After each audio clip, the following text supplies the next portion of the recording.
everyone. My name is Nancy Parsons, and I am the president and co-founder of CDR Companies. And first, I want to say Happy International Women's Day, which was Tuesday, and Women's History Month. So I am so delighted to be here today with Dr. Elaine Hamm and Angie Westbrock, who are both executives in this field of STEM, totally different fields in what they're doing. They're tremendously experienced, have great insights, both from the scientific side as well as the leadership side. And they've come a long way. They're actually pioneers in their field, so to speak. They've as I say, tremendous. I'm delighted to have them here. And one thing I might just mention about CDR Companies, we have been in business since 1998. We're a women-owned business, and we provide assessments for leadership and talent development, as well as talent management. And we provide executive coaching and a myriad of other services. And recently, too, we've developed what we call CDR U-Coach. It's a digital platform so that people at all levels can receive this in-depth coaching with our assessments. And we just launched last month what we call our STEM Fit Review as part of CDR U-Coach. So we're really excited. And what's that all about? It's to help people who maybe don't even realize they have STEM capabilities to learn that they do, so then they can go to boot camp training or proper education so they can develop those skills. And we know, studies show that most people aren't really self-aware. And often people go into college and maybe pursue the wrong degrees, or they undersell themselves. And we find this particularly with women. So anyway, so we're celebrating, women, we're celebrating STEM, and I couldn't be happier to have these two guests with me today. Now, I'm going to introduce them, and I am going to read their bios because they're too impressive and I don't want to miss anything. Okay, so Elaine Hamm is the CEO of the Pharmaceutical Accelerator, Ascend BioVentures, where she manages early stage life cycle startups and evaluates the commercial potential of life science technologies. Prior to joining Ascend BioVentures, Dr. Hamm was the COO of Excel Biopharma and served as management for a portfolio of early stage pharmaceutical companies ranging from diabetes to hearing loss to infectious disease. Dr. Hamm has 13 years of professional leadership experience in the commercialization of early stage pharmaceutical therapies and diagnostics, with experience in technology transfer, market analysis, and commercialization of preclinical and clinical stage products. She has designed and served as the director for several statewide startup accelerator programs. Dr. Hamm also has experience in equity and non-equity funding and of early stage companies, and has been directly involved in closing $30 million in equity investment deals with a focus on the pharmaceutical industry, and recently closed a $102 million deal with a large pharmaceutical partner. In addition to her commercialization experience, Dr. Hamm has also worked as a senior protein chemist in discovery and preclinical development of new chemical entities. Dr. Hamm received her PhD in microbiology from the University of Oklahoma and holds several licensed U.S. and international patents. Welcome, Dr. Hamm. Do you mind if I call you Elaine as we talk? Yeah, please call me Elaine. Yeah, okay. I only get called Dr. when I screw something up. So very impressive. And I'll come to you with a question in just a minute, but I would also like to introduce Angie Westbrock. Now, Angie is an accomplished senior leader with more than 20 years of experience across tech, food and beverage, and health and wellness industries. Leveraging her background ranging from stealth startups to pre-IPO to Fortune 500 companies, Angie specializes in strategically scaling organization systems and business operations to support massive growth and rapid change. Angie currently serves as COO at Standard AI, which uses computer vision to offer shoppers a checkout-free retail experience. Angie earned her BS in chemical engineering and has held positions with Lyft, Habit LLC, HelloFresh, Sara Lee, and Anheuser-Busch. And I actually have to admit that I met Angie back when she was at Anheuser-Busch. So we've had a long-standing relationship.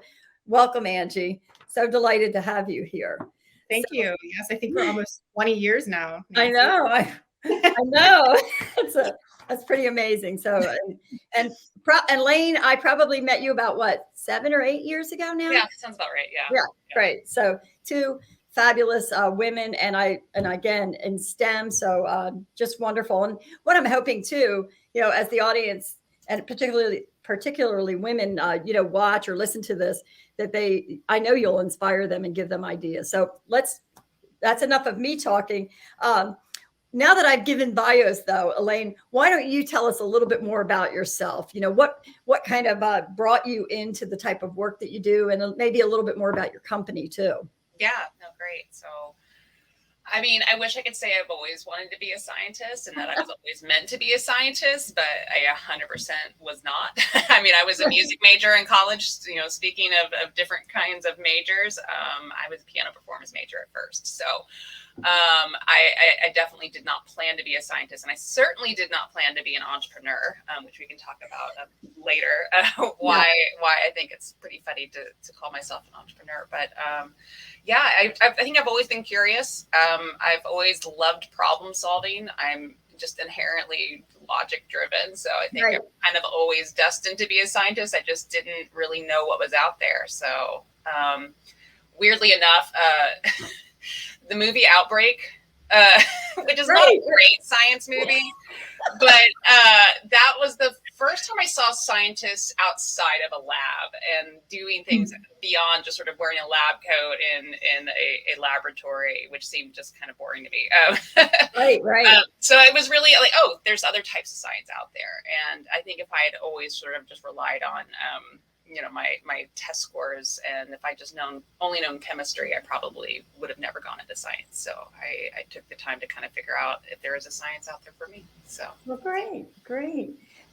How about, okay, that's interesting though that you went into music first, but we find with a lot of the STEM folks, STEM profiles that we study and look at, they're also very artsy. So it's really common to be artistic and science oriented. I was one of the few people that my parents encouraged me to go into music and not into science. So wow, yeah, that's interesting. That is interesting. Now, how about you, Angie? Can you tell us a little bit more about you, your company, but your background? Sure. I'm fascinated because, Elaine, I was choosing between engineering in college and piano. Oh, funny. So, I went the chemical engineering route, but here we are. And here we are. Yeah, we kind of. I think the moral is you kind of end up where you're supposed to, regardless. And sometimes we put so much emphasis on these decisions when we're young, and you've got lots of opportunities to pursue what's interesting as you go through life. So just to say a little bit about Standard AI, Nancy, we are the world's leader in autonomous checkout. So this is the future of shopping. It's pretty exciting. Our vision platform is completely changing the way that you shop. So you get to where when our technology is installed, you go in, grab your items, and you just walk out. Wow. Yeah. So as a busy mom, awesome in terms of thinking about the time that you're saving, and exciting for me. It kind of brings together a lot of my passions, which early on starting in CPG and then moving into tech, this was kind of those worlds coming together, which has been just a lot of fun for me. I own retail operations or retail product and operations. So my team is responsible for bringing this really, cutting edge technology into retail environments and partnering with them to help think about how they can grow their business and reimagine how they're operating. Just very exciting. So, are you working with like major, food industry or just all retailers? Major retailers. So, okay, for example, we're installed in a location in Tempe right now with Circle K. Oh, great! Stores is an area that we're starting in, and we just launched a couple weeks ago at SJSU at their market, which has been phenomenal. You can imagine college students, they don't even need help. They just walk in, download the app. They're like, I got this, Oh, yeah. Yeah. Great. Good. Yeah. Well, that's exciting. So, and so for you though, Angie, what did bring you into chemical engineering? I know you said you were thinking about, did you have a teacher? Did your parents, what happened? I mean, I think what you said early on resonates with me a lot, which is a lot of times you have to kind of be told this is something that you're good at. And I look back onto my childhood and I was just tremendously lucky. I mean, I grew up in this small town outside of Dayton, Ohio. And yet I was selected to be in a STEM program in first grade, where once a week they had this little, I remember it, like this little bus that would come in, and, you know, a handful of folks got to go out and spend a half a day on this like trailer. And then later when I was in fourth grade on, I actually took a bus once a week to another elementary school where we had a STEM program. And looking back on it, I imagine, I mean, at least half of it were girls. And so it actually didn't occur to me that this was unique or special or something that girls didn't do until I started college, and I was getting a lot of recognition for being a woman in engineering. And I'm like, what's the big deal? I don't get it. I actually started off electrical engineering, and mainly because I took an aptitude test that said I should. I had no idea what it meant. But when I said that I was going to school for electrical engineering, my parents were impressed and would brag about it. And so I said, I guess I'm doing that. But, I'm a first generation college grad. So I didn't have a lot of examples in my family of, positions that people, I knew teacher, doctor. I didn't really want to do those things. So I went into electrical engineering. Couple classes, I was, one of the only females. And like you, Elaine, I sort of quickly started looking at what that wasn't really the interest that I had, and chemistry was. And I started looking at opportunities to be in engineering and explore those sciences more, and got into chemical engineering. I did not know what it was going to mean afterward, but my senior year, I did a unit ops project on beer. And I'm like, wait, beer is chemistry? Oh yeah, I guess it is, and got connected with Anheuser-Busch, and that really changed the trajectory of my career after that. Great. That's funny. And I met you when you were making beer. Yes. So great. So, I'm going to ask you now, I'd like to jump to your leadership and how that's a little different than your technical side, right? So, how did you evolve into like leadership roles? Did it feel natural? Did it fit you? And it's kind of, are you more comfortable in leadership or your tech side, or kind of a bit of both? Just tell me, Elaine, if you'll tell me a little bit about your leadership and how that evolved and your journey. I think I've always naturally been a leader. I tend to, I tend to charge in and like, what's going on and what is needed and how can I help kind of leadership. Right. And you know what, I was thinking about my leadership style. Do I have one? First and foremost, do I have a leadership style?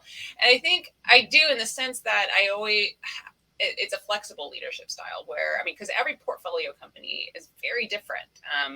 Some companies have, they all have different teams. They all have different needs. They're all in different stages of development. Right. And so it really, I try to mold my leadership based on what that company needs, rather than sort of doing the same style every time. And weirdly enough, maybe through entrepreneurship or trying to open a wine bar during a pandemic, I've learned to lead during crisis. And so that's been probably one of my greater skill sets is crisis management. When you're in startups plus drug development, which already has a horrible rate of success, right. Kind of just used to chaos a little bit. Yeah. So when we were opening a wine bar during a pandemic, it was like, it's just one more chaotic thing to do. And so being able to sort of be a calm during a storm is a lot of my leadership style, I would say. So, yeah. Great. Yeah, and I definitely, and you have that entrepreneurial profile. So you can take I'm just saying that, I hope you don't mind me sharing that, but I know both of your profiles because I've, obviously talked with both of you and know you. But no, that's great. And especially, the 2-year period plus of COVID has really turned things on its head for a lot of businesses, and they're not on good footing yet. So your ability to kind of, flex and adapt, is really important. So that's special. Great. How about you, Angie? Tell us about your leadership style, and also, going to the tech side, do you tend to stay in the leadership mold now more, or I do. And my first opportunity, even at Anheuser-Busch, was in a leadership role where, similarly, we did an evaluation there, and they were looking for technical people that had leadership desires and capabilities. And so early on in my career, that's the position I was in. And I remember interviewing for that role, and they asked me what I wanted to do with my career. And I very honestly said, I have no idea, but I do know what I don't want to do, because through college, I had worked in labs and I had done some scientific research positions, a few of them. And being alone in a lab was not for me. I like being around people. I like action. And I like to be where, surrounded by team members. And so being in the factory environment, getting into operations, being in large teams has been something that's always been natural for me and comfortable. But at the same time, I do think my STEM background, and Elaine, you said it, it's really about being curious and wanting to learn, that has served me very well, both as a leader and also as a woman leader, because it's getting put in positions where you don't necessarily have all of the experience or technical knowledge for people that are reporting to you. You have to be comfortable just asking questions and not knowing everything. And that means, being curious, asking, not shying away from the fact that something is difficult to understand. I work with brilliant people in my tech career, before that as well, but especially now. And some of the concepts that they're talking about sometimes, with machine learning and engineering and things that I have not done before in my career, but I need to understand them in order to help solve problems and to be part of solutions. And so you have to ask. And a couple of times, like, nope, you gotta tell it to me another way, because I'm still not getting it. And that curiosity, that confidence, that ability to realize you'll get there in your own time is important. I love that. That's a really interesting. The point of being comfortable with not knowing something, and that you are comfortable that you will learn something, that you have people around you that are smarter than you in certain areas. I think that's something that's missing in a lot of organizations, is that I'm perfectly fine not being great at pharmacokinetics. That's why I hire people that are great at pharmacokinetics. Exactly. Everybody that reports to me is smarter than me, 100%. And better. That's what I want. I'm excited. Those are the type of people that I want on a team. And then we all learn and grow from one another. And it's a powerful, powerful way to innovate as well. Yeah. Right. And I think it takes that kind of humility and saying, help me understand. I don't know this. Yeah, it's fine. Being willing to be like transparent about it. I think, in the past, we've seen a lot of leaders who are going to kind of bluff and pretend they know, and that just doesn't work. So I think, this speaks volumes. One of the other things too that we've looked at, and I'm just curious, and I obviously I know both of you. So we have STEM profiles, and you're both obviously really have great backgrounds in the sciences and so forth, and in your academic backgrounds. But you also have, both of you have STEM plus leadership, very strong leadership. You've been talking to that, which I want to say for people who may be watching, some people are fine in STEM, period. And they don't want to go. And I would say most don't have the leadership profiles. Does that make sense? Mm-hmm. But there are some, fortunately, who do. And but you two both have that. You both have the STEM and then the next level of leadership. So I just want to say STEM is open to, and even more so to people who do not have leadership. Yeah. They're the people that have all this knowledge you're learning from. Yeah, exactly. Being an individual contributor with that's what I mean. Yeah, is incredibly important. Absolutely. And we always tend to emphasize leadership, and typically a promotion track is involved in leadership, but that is unfortunate because and I think maybe one of the reasons also I do love tech, because we do have those positions in the tech industry of subject matter experts that are individual contributors at the most senior levels. Yeah. Right. And that's important. Yeah. And we want to keep people on those tracks. Too often we see, because somebody might be able to communicate well or whatever, and they're in STEM, automatically they're in a leadership role, and then they're not, developing the patents. They're not doing the things. They're not as happy as they once were because they're doing all this administration. Yeah. So one of the highest paid women in my last company, highest paid scientist, was a woman that had a high school education that was just really good in the lab, and she ran our animal facility. And I honestly considered my entire job to be keeping her happy, because keeping her happy made everything else run smoothly. So that's great. No interest in being, ex leader or anything like that. She just wanted to be in the lab and like, whatever you want, Debbie, whatever you want. So yeah, there you go. Perfect. Gotta have those people. So what do you enjoy most, I would say, too, Elaine, or first, maybe in terms of leading people? What do you find most enjoyable? And then second to that is, what do you find maybe a little aggravating or annoying or problematic in leading people? So my favorite part is when you have a team that, everyone is in the right role, and that they're doing the thing that makes them either the happiest or the thing that they're the best at. Sometimes they're one and the same. And that, we have sort of the perfect Venn diagram. Any gap is filled by someone else, and that everything leads together. And I enjoy those types of teams the most, because it's really just sort of, how can I help other people shine and operate on full cylinders? Where I get aggravated is when there's an imbalance on a team where, everyone's trying to be alpha, or everyone claims to be the smartest person in the room, and that, oh, I can do that too. No, this person's the expert at it. You don't have to do all the things. And so that's probably sometimes the most frustrating part of the job, beyond just sort of failed experiments, is can be people. I mean, honestly, just, and there's also an issue within STEM of being poor communicators. Right. Absolutely. We never had to take communication classes, and, it was all organic chemistry and, physics. It was never any kind of speech and debate or communication.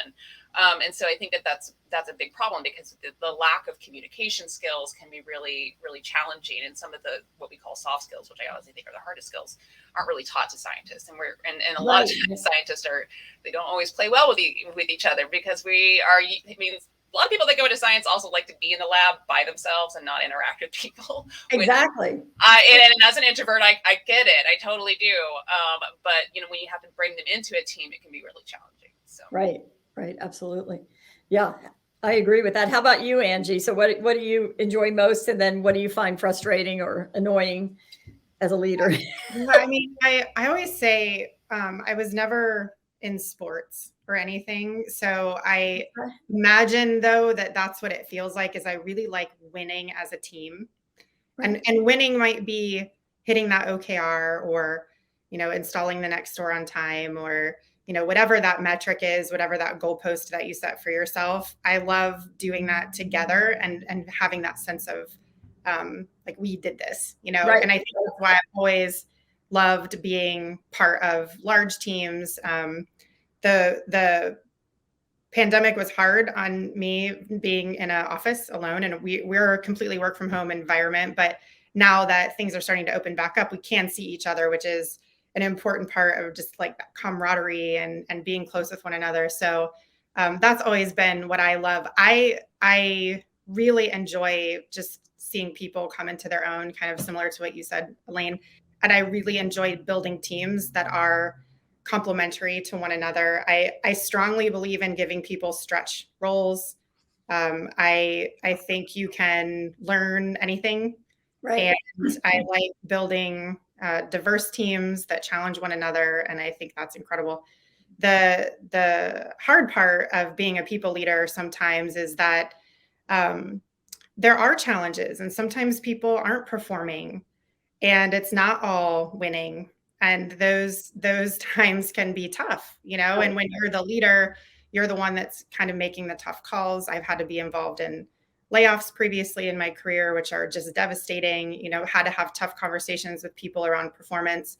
And so I do think when you are the leader, you're taking on not just the great recognition and those kind of things, but you're also the one that has to be holding people accountable and making tough calls.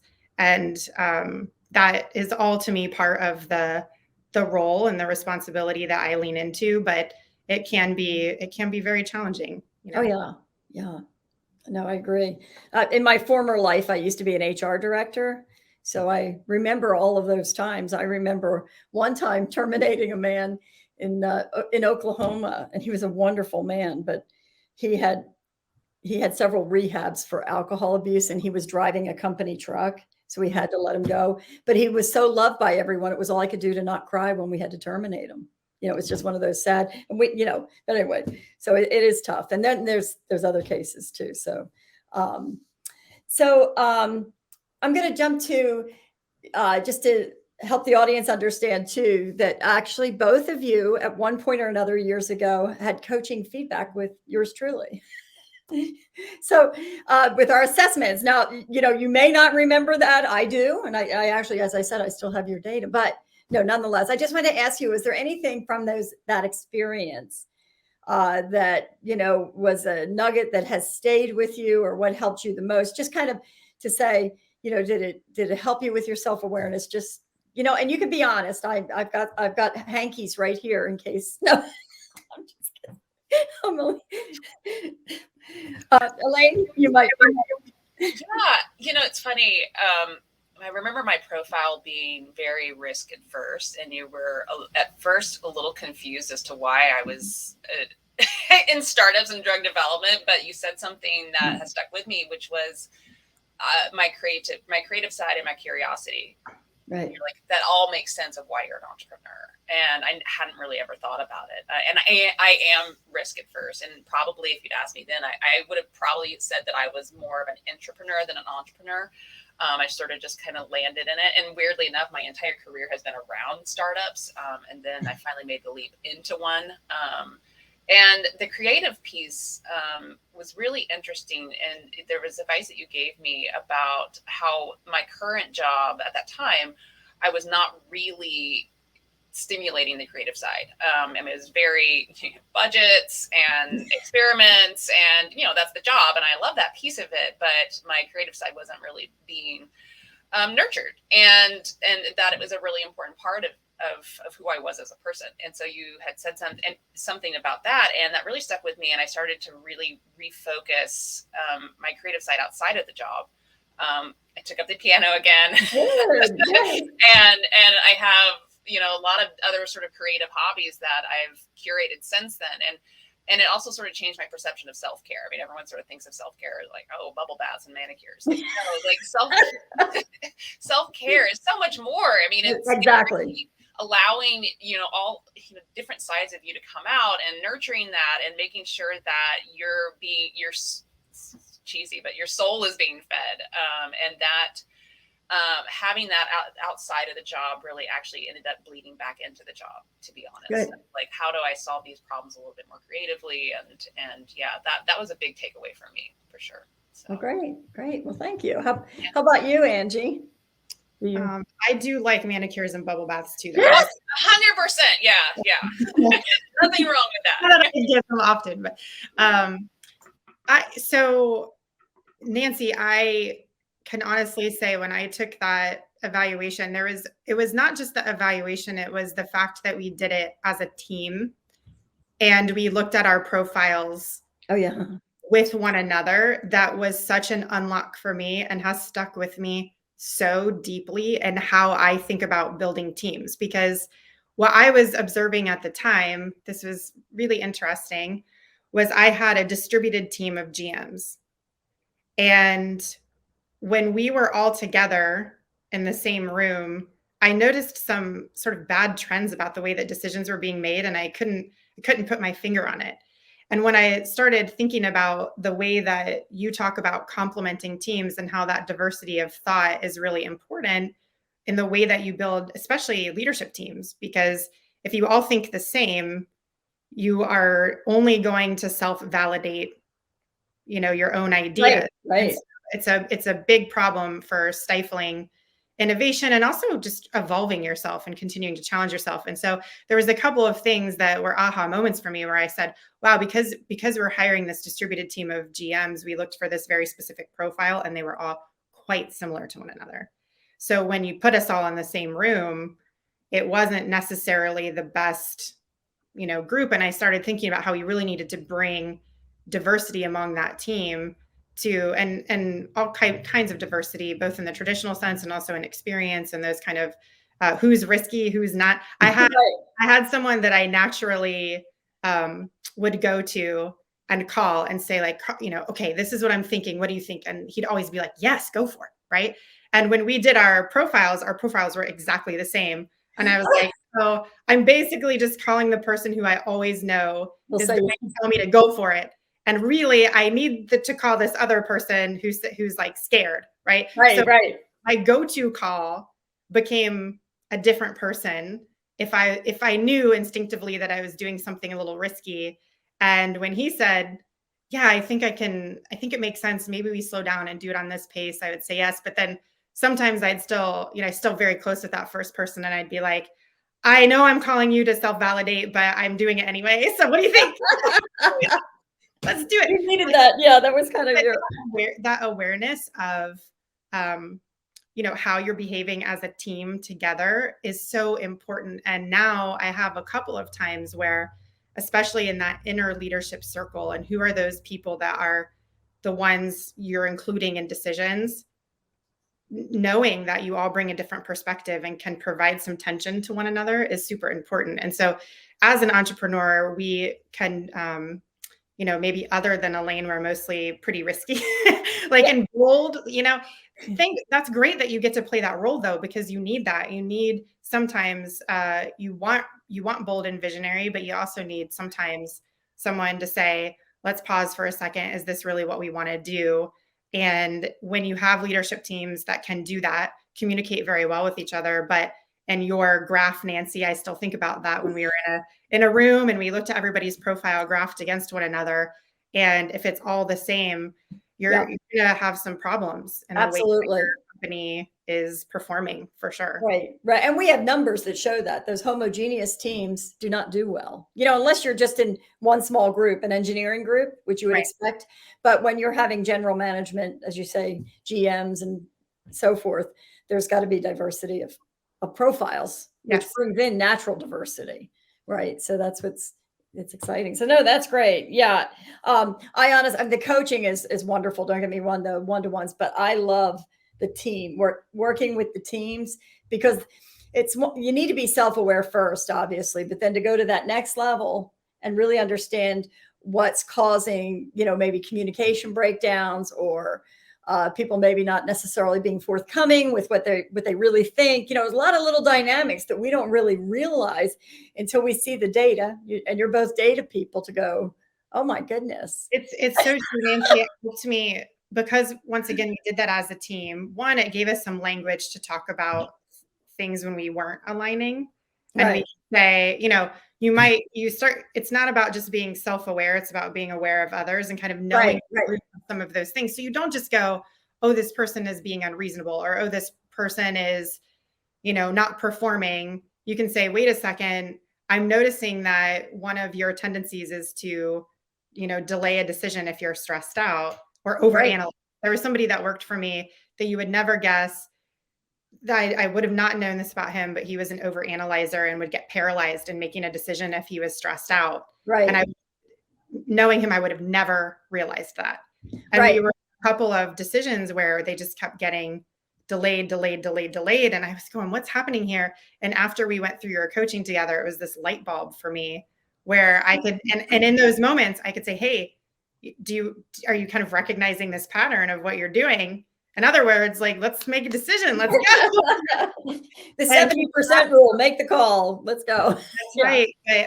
But that's super helpful because it gives you just more tools to think about how to communicate, to understand why someone is behaving a certain way, and yourself too, right? Oh, absolutely. What your triggers are and what to do when you know that you're experiencing those triggers, how you might be able to change the situation. And so there is so much value in being both self-aware and then knowing your team members on a deeper level as well. Right. And that's a really important aspect, I think, when you're in a male-dominated industry where you have mainly men on your team, of just getting them to be more self-aware and training them how to interact with people in a different way based on the other person, you know. And so that's been something that it has been helpful to helping men on my team to understand how to interact with each other too. So right. And it just, as I say, because what happens is we just make certain natural judgments about people, but often they're wrong. Our assumptions are wrong, but all we can see is what we observe or kind of experience, but we don't really know until we see how they typically cope in certain situations, what's going on. So I think analysis has helped my marriage, honestly. Like so I opened a wine bar with my best friend from middle school, her husband and my own husband. And for the first time when we did sort of a team, analysis of how we interact with each other and our own profiles, I learned that my husband thinks out loud. And I was like, what do you mean you think out loud? I perfectly curate exactly what I'm going to say. And then I say it, but he thinks out loud. And that was just a light bulb moment for me. I was just like, oh my gosh, that's you as a person. I didn't know that profile existed, honestly. That's great. So. Oh yeah. There's a lot of, look at your salespeople and frankly, those with high sociability that just love to talk and tell their stories. Yeah. They don't think ahead of time. It's just coming out, as they're going. So I had no idea. Okay, let's switch gears just a little, but thank you. That was great feedback too. I really appreciate that. And I'm glad that our time conversations together and work together, has been long lasting for you. So that's important to us. But for fun, let's do something fun, switch gears. Okay. I want you both, and I'll let either of you go first. I'm not going to share something about yourself that very few people know about you that might be really interesting, different, or unusual. How's that? Let me see your eccentric scores. Oh yeah. Let's go with I hope you don't mind. People that are high science are often usually, have a little bit of very creative out of the box thinking. I'll put it that way. How's That's that? a nice way of saying it. Yeah. Eccentric weirdos. Yeah. No. I'm with you on that one. Okay. Anyone want to, anything different, unusual experience or something you've done or accomplishment? Anything I'm going to say is really going to paint me to be the eccentric weirdo that, the crazy cat lady that, Grey Gardens kind of profile. Are you a cat lady? I'm not. I was going to say, I would be surprised. I can usually tell that. Profile? Were you looking for that in her profile? There are common patterns, just believe it or not. Maybe I've been doing this too long. Right. No, I'm not a cat person. I am a dog I was going to say, and I would have been shocked if you were. I honestly was. No, not a cat person. I'm a dog person. I try to hold myself up and collecting dogs myself. But like every hobby I have is just gonna sound really strange and old lady, but I love it. We're ready. I do embroidery, and I do miniatures. So that's actually on my desk here. So grab this. Like I recreated Alexander Fleming's lab in a flask. So I make little weird miniatures. How do you make it? Is it out of resin or what do you do? Do you carve it? Yeah, depending on what it is. So you can buy little tiny miniatures, but I painted on the penicillin that he discovered on a chalkboard. And I'm trying to think. Yeah. So embroidery, miniatures, piano. Okay. It's not like I should haunt a Victorian mansion at this point. So yeah. Great. Now that is interesting, and it is unusual. Yeah. especially down to the penicillin. Yeah, and I'll do the lighting part of it.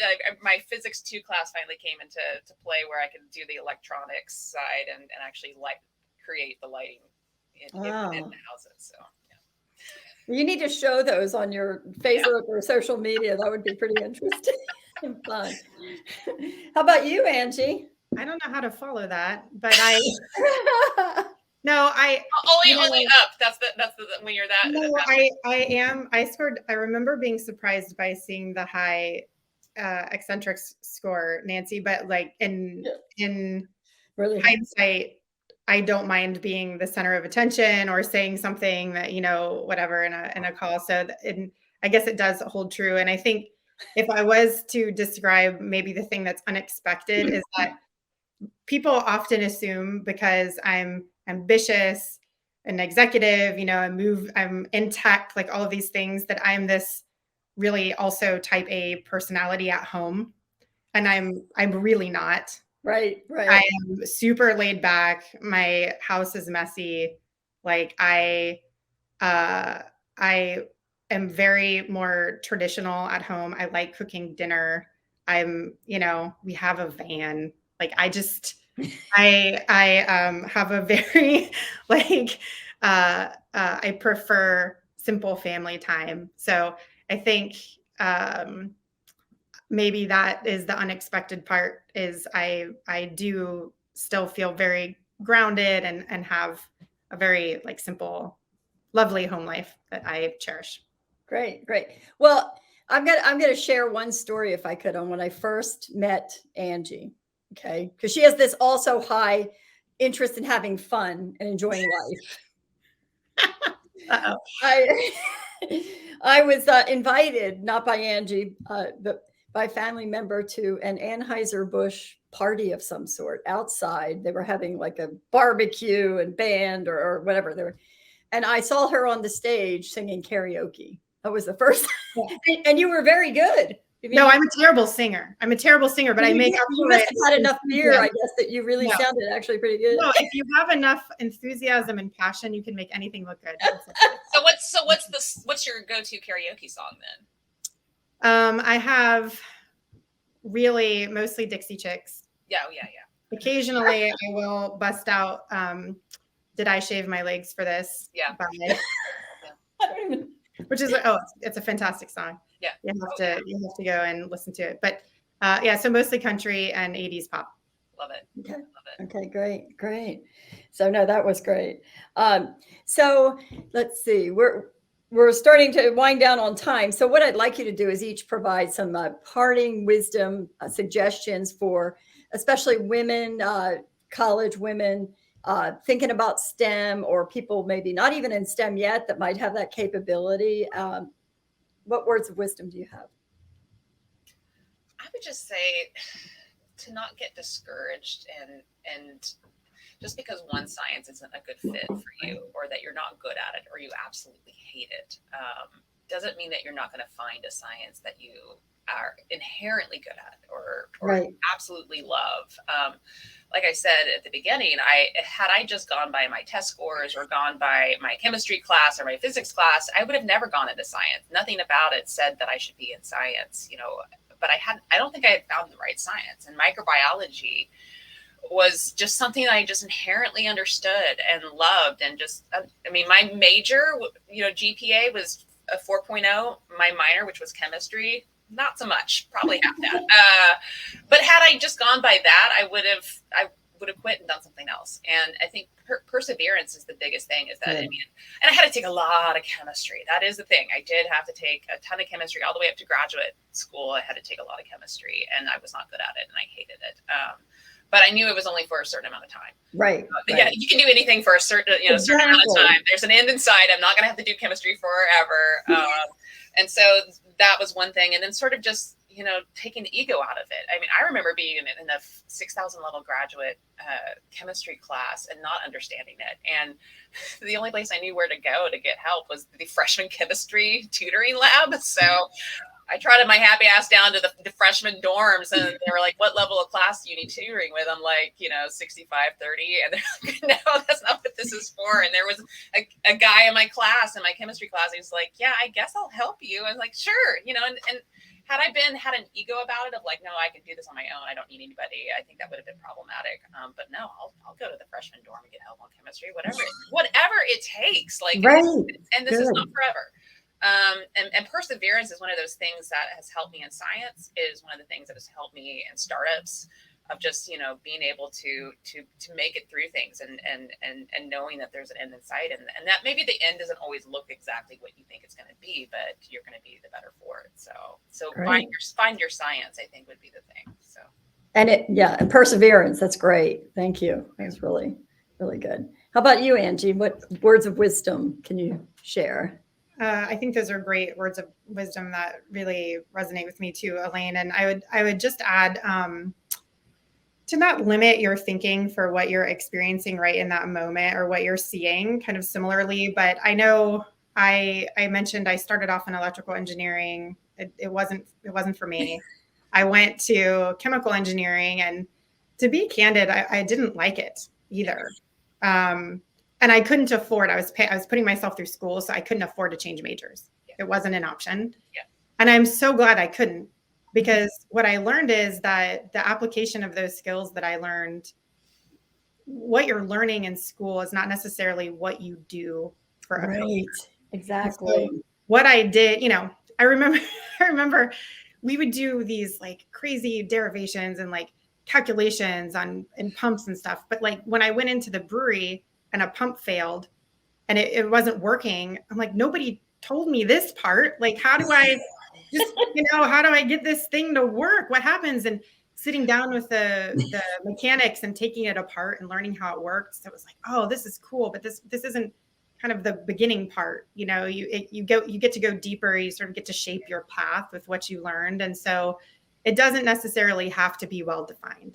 You don't have to go into school with this very clear idea of what you're going to do with that degree. You will have opportunities to apply it, to think through what you're working on, and it will help to guide you in your career. And then along those same lines, I would say still, and it's amazing to me that we haven't gotten more women yet into STEM and to tech, especially, but we're still so behind. And so when you find yourself in those situations where you don't see a lot of women around, it's sometimes hard to picture yourself doing that role. And I remember that many times in my career where only men with stay-at-home wives, for example, were in the highest leadership positions.